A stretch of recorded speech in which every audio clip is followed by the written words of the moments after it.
Hi, so today I have a Pfister Selia shower tub assembly, and as you can see the handle just rotates freely. I'm going to go ahead and take this apart and show you how to fix it. Apparently this is a very common complaint or issue with this faucet, and they made a really good fix for it. So let's go ahead and jump right into it. To remove this assembly, you just simply screw it off.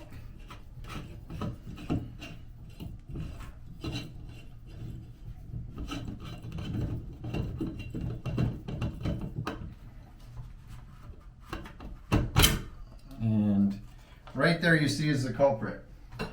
So the handle slides on and there's a plastic piece that it grips to, and as you can see this part is separated here, and they have now replaced that with a metal part. So this part simply unscrews.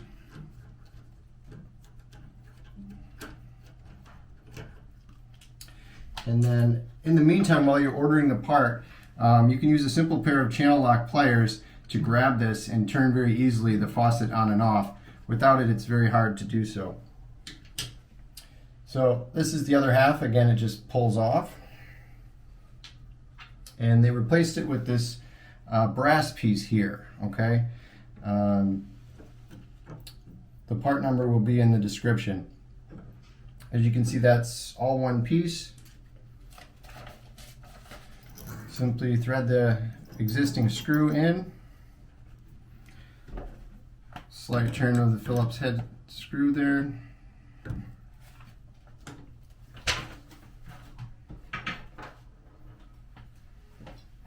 And then this slides in. You want to make sure the handle is vertical when you're sliding that in.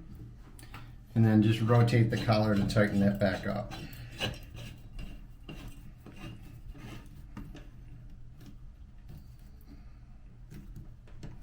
Okay, and just a quick test.